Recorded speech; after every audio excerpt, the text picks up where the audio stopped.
24 ঘন্টার মধ্যেই শেরপুরে 13 বছরের শিশু তামিমকে হত্যার মূল রহস্য উদ্ঘাটন ও ঘটনার সাথে সরাসরি জড়িত একজন আসামি গ্রেফতার এবং আলামত উদ্ধার।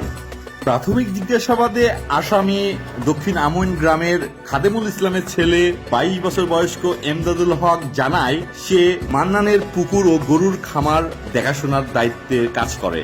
গত 10 জুলাই সকাল 7:30টার দিকে তামিম পুকুর পাড়ের ঘর থেকে মাছের খাবার নেয়। বিষয়টি আসামি এমদাদুল দেখে ফেলে এবং তামিমকে বলে তার সাথে অনৈতিক কাজ করার জন্য।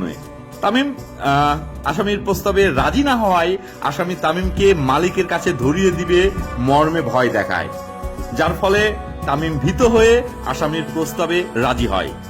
তখন আসামি তামিমকে পুকুর পাড়ের একটি ঘরে নিয়ে যায় এবং তামিমের সাথে অপ্রকৃতস্থ সঙ্গমের ফলে তামিমের মলদ্বার ফেটে যায়। ফলে তামিম কান্নাকাটি ও চিৎকার শুরু করলে আসামি 2 হাত দিয়ে তামিমের গলা চিপে ধরে। তবুও তামিম চিল্লাচিল্লির চেষ্টা করলে আসামি তামিমের গলায় রশি পেঁচিয়ে শ্বাসরোধ করে হত্যা করে। পরবর্তীতে আসামি উক্ত ঘরে থাকা পাটের তৈরি ভুসির বস্তার মধ্যে তামিমের লাশ ভরে বস্তার মুখ শক্ত করে বেঁধে ঘরের পাশের পুকুরে থাকা প্লাস্টিকের ড্রামের তৈরি নৌকায় তুলে পুকুরের মাঝখানে নিয়ে ফেলে দেয় এবং প্রতিদিনের ন্যায় স্বাভাবিক কার্যক্রম করতে থাকে। এবং পরবর্তীতে এই আসামি এমদাদুলি তার মালিককে জানায় যে তাদের পুকুরে একটি ভাসমান পাটের বস্তা দেখা যায়।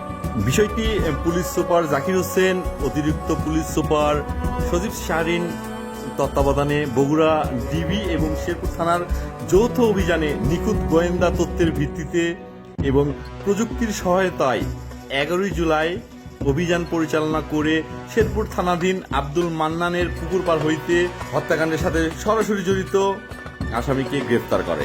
উক্ত হত্যাকাণ্ডের সাথে আরো কেউ জড়িত আছে কিনা তা তদন্তাধীন রয়েছে। আসামিকে 164 ধারা মোতাবেক স্বীকারোক্তিমূলক জবানবন্দির জন্য বিজ্ঞ আদালতে প্রদান করা হয়েছে।